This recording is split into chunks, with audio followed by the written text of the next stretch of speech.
People love shows like Law and Order SVU, Mindhunter, and Dexter that often deal with the unseemly side of everyday life. Those stories, popular as they are with audiences, are built on a dark legacy of truth, what we call true crime.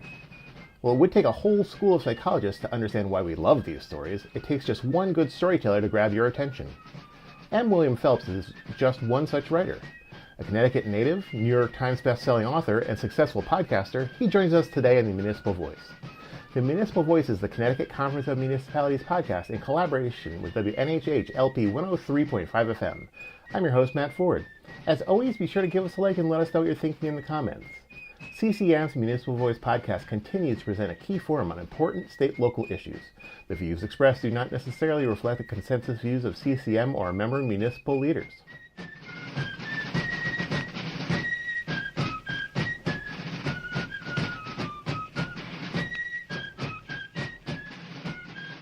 William, thanks for joining us today. Thank you, Matt. Call me Matthew if you want. Really? You're a Matthew as well? I am. M. William Phelps. All right. Matthew William we Phelps. We got two Matts here then. Yeah.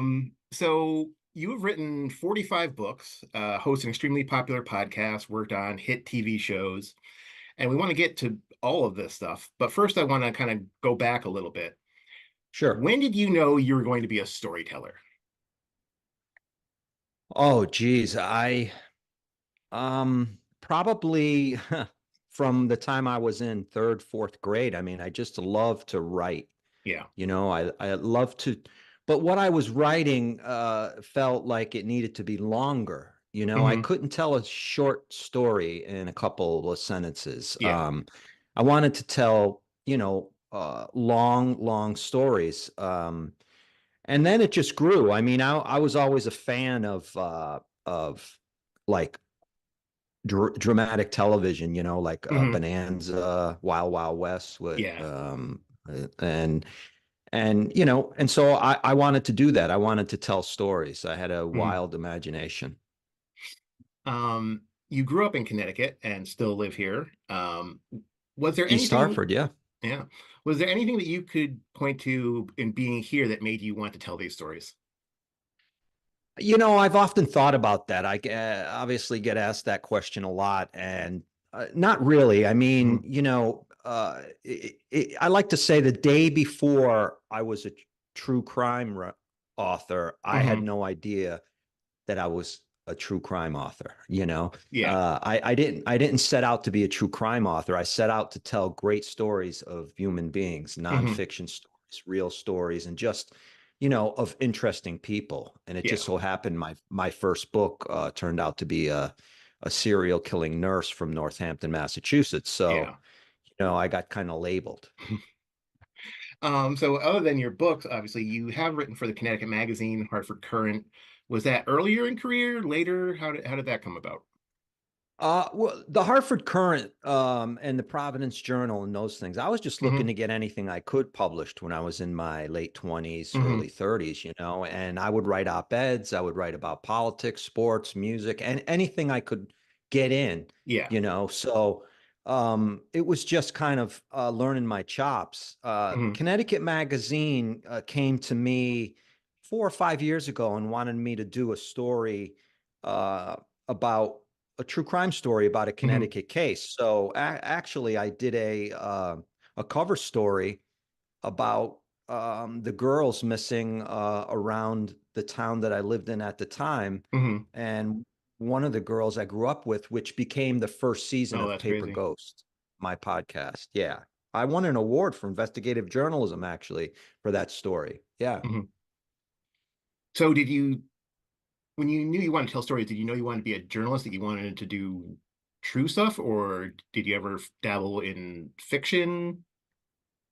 Well, look, Matt, I mean, every writer sets out to write the great American novel, and you realize that you're not going to do that right away, right? I mean, I wanted to be, the next great novelist, but I understood that there's a highly unlikely chance that was going to happen.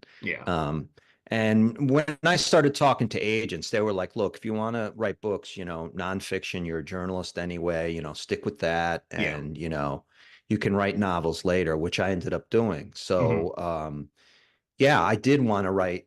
I wanted to write literary fiction, which Hmm. doesn't sell. Yeah. Everybody praises you, but you sell 5,000 copies, Yeah. if that, So, um, I can sell 5,000 copies of a, nonfiction book in a day. You know what I Yeah. mean? I mean, so yeah, I wanted to. I look.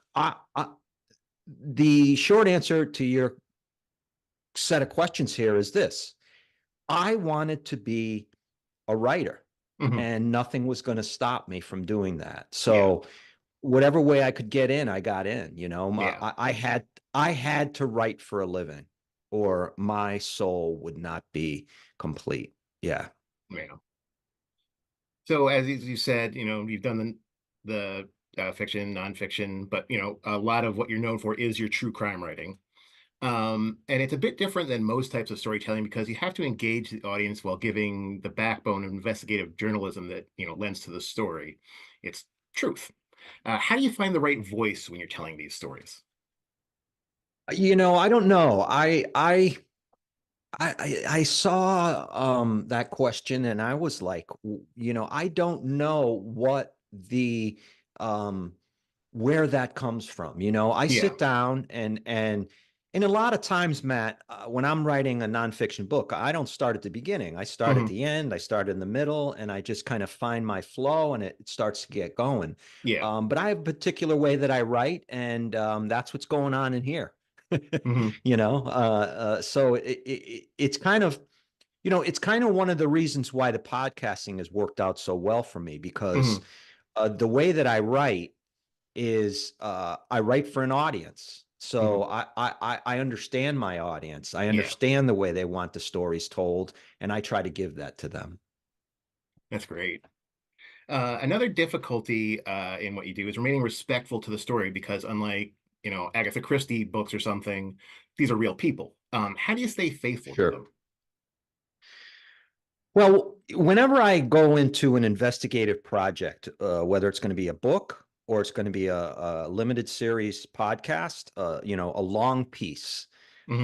the first people I contact are the victims' families. And if the victims' families don't want me to do it, I'm out. I don't do it. So Hmm. I start with the victims' families and I branch out from there. Yeah. If I'm going to do this, I want their blessing. I want them to Hmm. be happy about it. So, because I have to be respectful to murder victims, because not everybody is. Yeah. So I will be, so that's what I do. I start with the victims' families.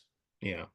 And I think playing into that, being respectful of the families whenever there's another burden, which is on yourself, which you've written about. You had an incident that a Yeah. friend called dining with the devil.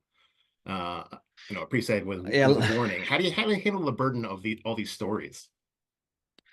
Yeah, that quote you mentioned is interesting because I was beginning an interview with a very famous serial killer, Hmm. and a forensic psychologist friend of mine said, listen, the devil knocks at your door and you invite him in to dine, you better be ready. Yeah. And I kind of laughed, Hmm.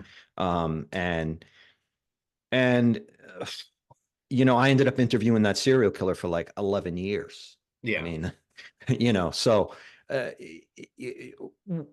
it's it's it's a tricky thing to Hmm. explain. When I go into an interview with a murderer or a serial killer, I'm M. William Phelps. I'm not Hmm. Matthew. You Yeah. know, I'm not the guy who's working in his garden or, playing his guitar or whatever. I Hmm. am M. William Phelps. And M. William Phelps, the only thing about him that you need to know is that he is writing this story. He is Yeah. interviewing you. Everything else is off the table. So I keep it very much professional. Hmm. I don't get personal at all. Yeah. Uh, These aren't and, people and you want necessarily getting into your head. yeah, and sometimes they do, because a psychopath is very charming, very Hmm. manipulative, and they know how to do it. So you got to be as cunning as well. Yeah. So would you think of M. Williams Phelps as almost like a persona you put on when you're in this situation? Yeah, I mean, in a way, I mean, it's the brand, Hmm. it's the journalist, it's the author, it's the guy on TV, Yeah. he's really not a lot different than me. I Hmm. just don't offer any more of me than that. There's a few times when you've, done stuff other than true crime. One of which will likely resonate with a lot of listeners. You consulted on the TV show Dexter, who was a fictional serial killer, known Yeah. for his attention to detail. What was your role, and how did your expertise translate to someone like the lead character, Dexter? Well, what I did on that show was before the show even started to air, before the first season even started to air, they came Hmm. to me and asked me to construct some crime scenes for them. Hmm. Legitimate, real crime scenes they wanted. And Hmm. then they asked me to take those crime scenes and turn it into a kind of a contest that they could use in order to promote the show. Okay.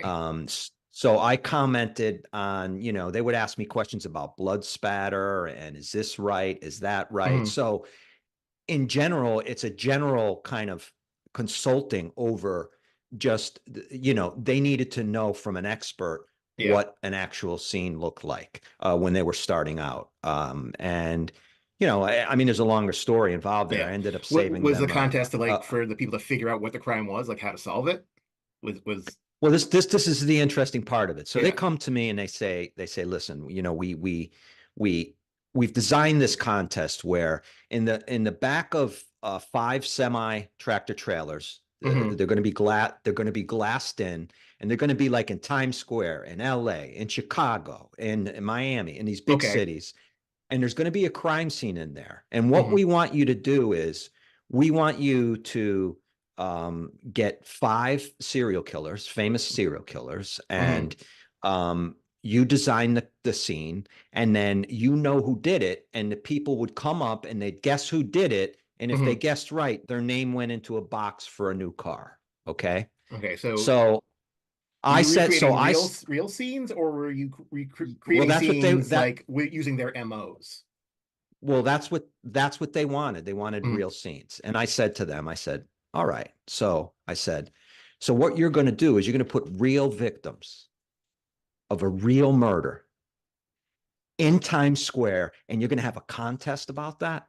I Mm. said, that defines the word insensitive to victims' families. I Yeah. said, how about this brilliant idea? I said, how about I create the crime scenes and I create four fictional murderers, Hmm. and Dexter is also one of those murderers if we're going to promote the show, and they, So one oh, of the that's trailer, one of the rooms, the scenes was actually Dexter's.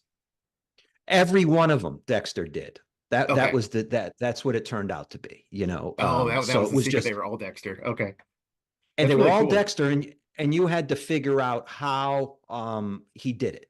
And they also did an interactive website with everything I created, so you can go Yeah. online and enter the contest. But so yeah, so it was really interesting. Yeah. What they asked me to do. Was that your first foray into TV stuff, or? No, I had been doing TV for a while, just Mhm. writing, producing, and just kind of being an expert on different shows. But it was So my you were already first. kind of known as the go-to guy for crime, true crime Yeah, I stuff. was. I was definitely one of the go-to guys for true crime at the time. Yeah. Yeah. So obviously you're most known for your books, but you've written a lot of them, but you're also taken very well to podcasting. The format kind of seems like a natural fit for true crime stories. And in fact, many of the big hits of podcasting like Serial and S-Town are true crime stories. What drew you to the tradition of oral storytelling? Do you feel like it's different from writing a book? Oh, it's much, much different. For me, it's much, much harder. It's more Hmm. difficult because you don't have the space that you do in a book. Um, I think coming to podcasting was just a natural order of things. I had been Hmm. writing these books. I had been doing TV. I had been writing TV, producing TV. So the two things kind of came together, and then Yeah. podcasting blew up, and companies started coming to me, and it was just a natural fit. But it is a lot harder to tell the stories because you're telling it only with audio. So, Hmm. you have to the writing needs to be a little, it's the same type of writing as I would do for a book, just a lot different, if that makes Hmm. any sense. And it's a lot shorter. Yeah. And so you have to get right to your point, and you're using a lot more voices in a podcast than you are in a book. I Hmm. wouldn't quote it as much in a book as I do in the podcast. Yeah. Do you ever start a story not knowing whether or not it's going to end up being in a book or on the podcast? Like, does the type of story kind of determine where it goes, or is it just whatever you're working on at the No, time? no, it's when I do a book or a podcast for Paper Ghosts, not for my weekly show, Crossing the Line with M. William Phelps, that's a different type of podcast. It's kind of Okay. a more talky podcast. Hmm. It's weekly, it's a different story every week. Whereas Got Paper it. Ghosts is a limited series, eight, Hmm. 10 Hmm. episodes. Okay. So when the stories I choose for podcasts, I've already been investigating those for many years. I mean, I've Hmm. already been deeply immersed in them, and I decide this is good for a podcast. Books also, I've already been investigating the story for a couple of years before I sit down and write a book, just to make sure that I really want to do this. Yeah. So you're gathering up and finally get to a point where you feel like you've got enough and it's relevant and it's to bring it out, to flush it out and do it. Yeah, exactly. It's all about access for me. For a lot of people, it's not, but for me, it's about access. It's about people who are available to be interviewed. It's about the victims' families, and it's about, can I tell this story as complete as I want it to, book or Hmm. podcast? You are listening to the Municipal Voice on WNHH 103.5 FM. Your big kind of hit podcast so far was Paper Ghosts, which premiered in Yep. August of 2020, discussing several murders in Connecticut. What drew you to this Right. story?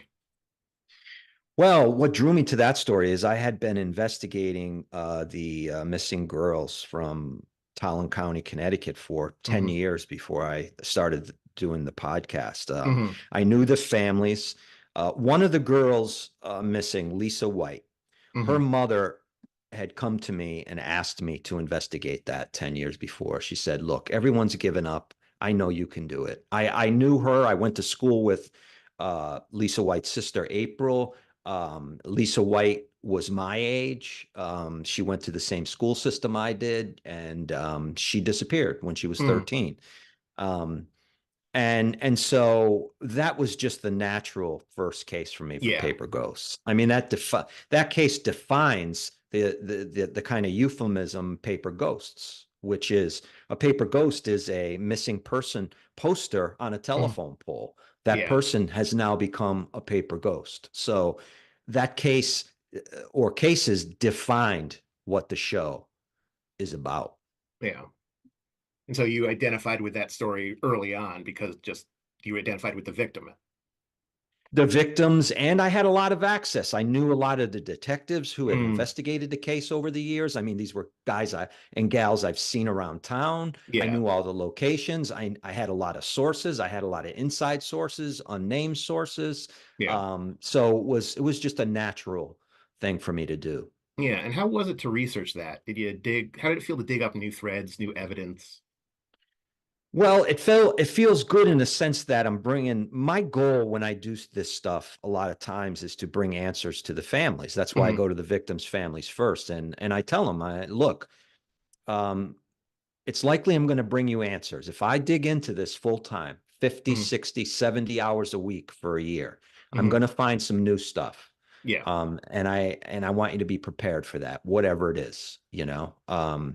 So how does it feel? It feels great. It feels great that I'm able to move the needle on these Hmm. cases. I mean, I don't solve cases. I'm not a law enforcement. So Hmm. my goal is to move the needle, is to keep it going, get it out publicly, make sure people are aware of it, dig up new information, hand that new information over to law enforcement Yeah. and victims' families, and hopefully the case can get further. You Yeah. know.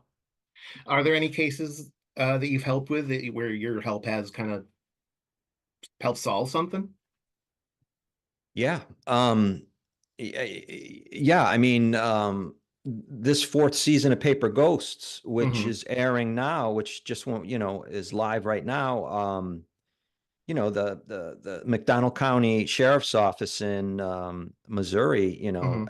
at a press conference about 3, 4 weeks ago, announced the killer of one of the girls in the podcast, and they said, we just want to thank M. William Phelps for his help on this and Oh, Paper wow. Ghosts. So that's got Yeah, to feel yeah. great. Yeah. Yeah, because of my presence, I was in the right place at the right time, and I was able to Hmm. get some information that really corroborated some stuff. So, yeah, it feels great. I always want to help. Yeah. That's my goal. I want to help. Yeah. Did you take some of your perspective from growing up here into the story? I know this town, I know these streets. Did that help you? Yeah, I mean, yeah. Whenever I do a case from Connecticut, it's always, I've written a couple of books about Connecticut cases, and it always helps to, grow up here, Yeah. and know the terrain, know the area, know what the killer is thinking. That's very Yeah. important to know what this killer is thinking, be it a serial killer or a one-off, Yeah. to get inside their head. And when I think the first or second episode of this season of Paper Ghosts, I'm out in the Ozarks and I'm fumbling around. I don't know what the hell I'm doing out Yeah. there, but here I am in the middle of the Ozarks, and but I figured it out. I spent enough time out there, I met enough people, and I figured it out, and that's part of what drives me, is Yeah. figuring things out. Yeah. Yeah. So as you said, this season's set in the Ozarks, and it's ranked one of the top podcasts overall in the country right now.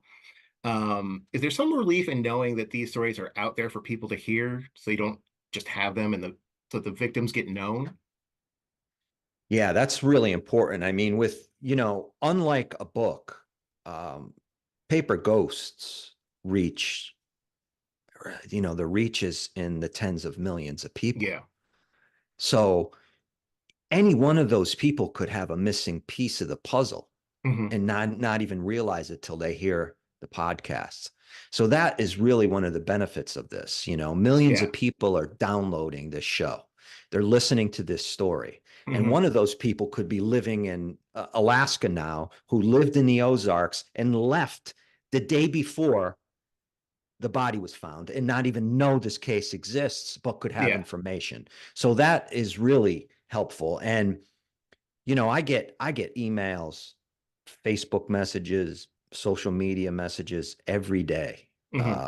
about new cases and about the case that's running now, Yeah. currently. So they're out, people are out there and they want to help, and if they have information, they come forward.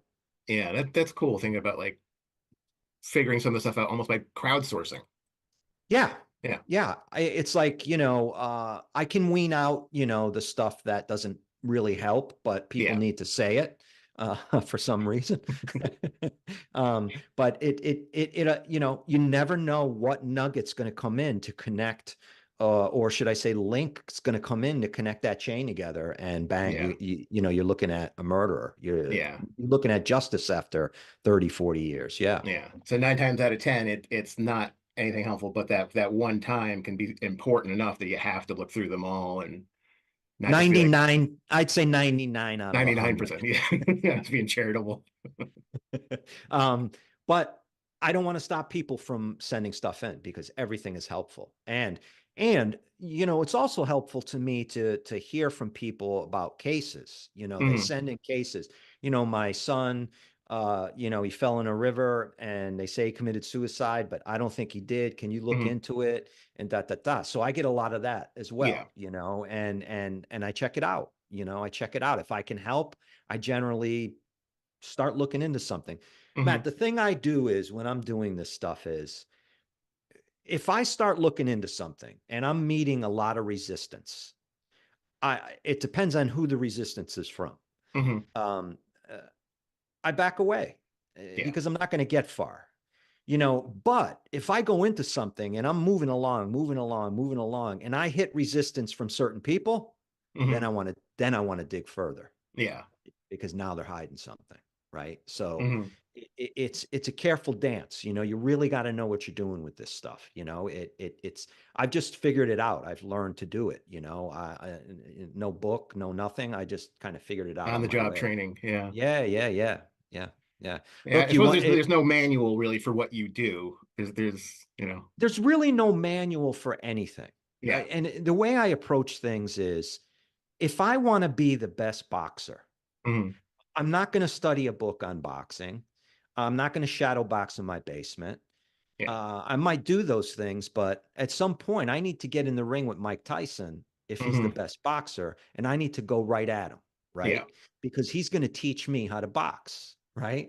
Hmm. So you're right, on the job training. I mean, getting beat up. That's how you do this stuff. You get beat up.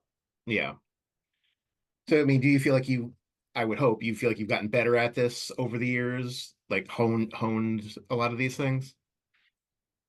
I hope I've gotten better, but what I have noticed is that I've learned a lot of different ways to do things, Hmm. how to question certain people. I've learned to, when to knock on somebody's door and when not to, Yeah. when to approach a person I suspect of being a serial killer and when not to, Hmm. when to, push law enforcement to give me information and when not to, you know. Yeah. I mean, at this point in my career, law enforcement are now coming to me and asking if I can help, which Hmm. was a goal from the beginning, because law enforcement I work with, they know I'm not going to be publicizing anything they don't want to publicize. I'm not Hmm. going to be doing anything they don't want me to do. I'm there to help, and I can help. And most of them realize that. Yeah. That brings up another point. How important is some of these collaborations to what you do? I mean, it seems like they would be absolutely necessary to gather some of this stuff. They are, you get sources, sometimes unnamed sources in law enforcement, who feed you stuff because they know that it's just collecting dust, Yeah. right? They know it's collecting dust. No one's ever going to look at it. Here, let's give it to this guy. You didn't get it from me. Give it to this guy. He can go through it. Hmm. Um, Other times it's, just people. People have stuff they don't even realize they have, Yeah. and it's, I'm a documents guy. I love documents, Hmm. because documents don't lie. People Yeah. lie, but documents don't. Data doesn't. So that's what I'm after. Yeah. Yeah. Do you think that some of the people that you talk to about these are more likely to talk to you because you're not law enforcement? I think that's a good point. A lot of people that I speak to have already gone through the law enforcement kind of grind, Hmm. and it's like, they're not helping, da, da, da, but you can help, so they're happy to see me. Yeah. I encourage people with uh, victims, families, and friends of cold cases, that Hmm. because they all feel nothing's being done. And generally speaking, nothing is being done unless something is being done and something has come in. Yeah. I Something new. encourage, yeah, yeah. So I encourage them to, you know, uh, you put oil on the wheel, Hmm. but don't put oil on the wheel every day, because then the wheel will get, really tarnished and fall off, and Yeah. that's never good. So know when to push and when to sit back, Hmm. um, and and that's very helpful to families, because when I come in, they really want to help me. They really want Yeah. to see me do this, because no one has done nothing in so long. And it's not by any fault of law enforcement, because, Hmm. they have current cases, they have new stuff coming in, Yeah. so unless they have a dedicated cold case squad like we do here in Connecticut, you don't Hmm. have full-time people working on these cases, Yeah. they get to them when they can, Yeah. so it's really good for me to come along and open it all up, and fresh set of eyes. I have no skin in the game. Yeah. I'm looking at this fresh. Hmm. Perspective. I'm not on one side or the other. I'm just looking to help to Hmm. get answers here. So yeah. Yeah. Yeah, that's interesting because, sometimes when you hear people talking about true crime as a genre, people talk about, is it exploiting people, victims and stuff like that. But it sounds like in some cases, without the interest, money, whatever that's generated by this genre, some of these cases would just not be getting touched. Like you, 100%, 100%. because it's your job to write these things, you have the time to dedicate to this deep, deep dive that a police officer with 30 cases might not have. That's a great point. I mean, and and I kind of just brush off the exploitive stuff because it's ad nauseum. It's just on and Mm, on and on and on. And you could say that about other genres. They're yeah. exploitive. I mean, Hollywood is exploitive for Hmm. crying out loud. So um, I know that what I do is in my heart. I Hmm. know the integrity I have, and I know why I'm doing it. And I don't care what anybody else thinks about that. I Yeah. don't care. I mean, I know that I'm out there. And you make a great point. I often tell this to families. Look, if I take this on, it'll be my job, 10, 12 hours a day because I'm getting Yeah. paid for it. So I'm going to need your help, and I'm going to dive in deep. And that's the benefit, and that's the benefit for them, that Yeah. it is my job, right? So that's an excellent point. So one thing we always like to ask our guests about is the future, and specifically if they're optimistic about the future. But given what you do, can you be optimistic with a job like yours? Do you Yeah, hope I that by can. telling these stories you're helping or something? Uh, yeah, and it's part of my optimism is about this, and I talk about this a little bit on Crossing the Line with M. William Phelps. Hmm. Is that I'm hoping to see the genre get some credibility back. Hmm. You talked about exploitiveness. There's all kinds of issues going on with true crime right now that I Hmm. disagree with. I Hmm. don't like where it's heading. So I'm a voice to say, this is where I want it to go. So I'm Hmm. optimistic about that. I'm also optimistic about helping families and being funded by whatever, a book deal or a podcast deal or whatever, Hmm. so that I can get out there and I can dig into these cases, Yeah. So yeah. I'm not going to stop doing what I do based on, what some knuckleheads say from their Yeah. basement, eating Cheetos and drinking Pepsi. Yeah, I think that's the platforms that have given you a voice for the podcast have also given everybody else. And do you think Yep. like your background in journalism, print journalism, and books, doing that first, do you think that makes for a better podcast because you kind of had those basics of, you know, checking your sources and sort of that mentality? Yeah, 100%. 100% it does. I mean, I'm not some hack with a computer and a microphone, who doesn't even know what they're doing and putting makeup on while talking about true crime like they do on TikTok, or just Yeah. all these erroneous statements about a case before it's even, adjudicated or before someone's arrested. Um, I know how to do this. I know what line to cross. I Yeah. know, hence the name of my show, Crossing the Line. I know where I can take it, and I know where to step back. And Hmm. most people don't. Most people don't, So I mean, when I do a podcast or a book, I mean, Hmm. I'm checking this stuff out up and down and sideways, Yeah. and I'm going at it and making sure that it's to the best of my ability. Hmm. And we all make mistakes, but this is the best that I can do, and I'm confident in that when I do something. Yeah. Are you working on a book right now? um, I'm working on a bunch of different things right now. I just Hmm. finished. I just finished shooting a three-part series for Hulu with a company Cool. in England, based on one of my books, and did some producing on that. Hmm. Um, Is that gonna be out soon? well, we have to deliver it in September, so Mm. I think it might be out, yeah, in the winter sweeps or something like that. Cool. And I have a number of other television projects that are, at Hmm. various stages, and I do have a book that I have in mind that I want to do. I just not sure when to pull the trigger. Hmm. And Paper Ghost season 5 is literally on my desk now as we speak. I'm Hmm. going through that case now. And you know, and that's what I like. I like different things. I like to do different things, you Hmm. know, work on multiple things. So yeah, I will be writing another book in the next year or so. Um, and I know which book that will be. I just don't know when I'm going to pull the trigger on starting it. That's all. Yeah. Because I want to do this other stuff.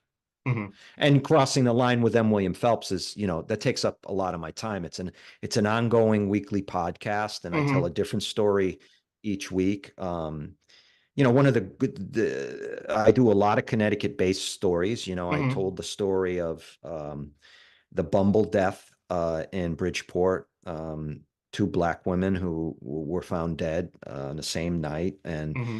that's, you know, so I do stories like that. I have victims' families on. We talk about these cases, you know, and so that takes up a lot of time for me. And I just, you know, I'm grateful and I'm very humbled by what I'm able to do every day. I couldn't have scripted this, and I'm very happy about what I do. Yeah. Yeah. So if people want to learn more about all the projects you got going on, is there a website they should go to? Yeah, I think the mothership website is crossingtheline.biz. They can go to, or mwilliamphelps.com. And you know, you can get anywhere from there. They can find the TV stuff, the books, the Yeah, podcast. everything. Yeah. And you know, just I'm at M. William Phelps. You can find me anywhere on TikTok or whatever, and you can see what I do, you know. All right. Well, Matt, thanks so much for speaking with us today. We really appreciate it. I appreciate you having me on, Matt. We'd like to thank our guest, M. William Phelps. The Municipal Voice is a co-production by CCM and WNHH 103.5 FM. Christopher Gilson is our producer, Harry Draws is on the boards, and I'm Matt Ford, your host. Be sure to check out our Facebook page and give us a like, and watch out for our CCM chat series on our YouTube page.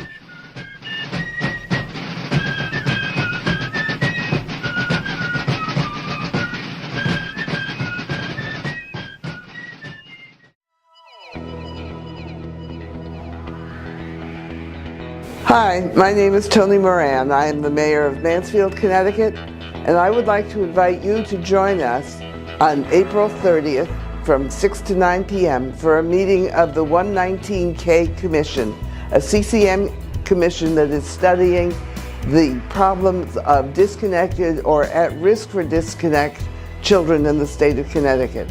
119,000 kids are in this category, and there are plenty of them in eastern Connecticut as well. Anybody who is interested in education and children is invited to join us. I hope to see you there. Thank you.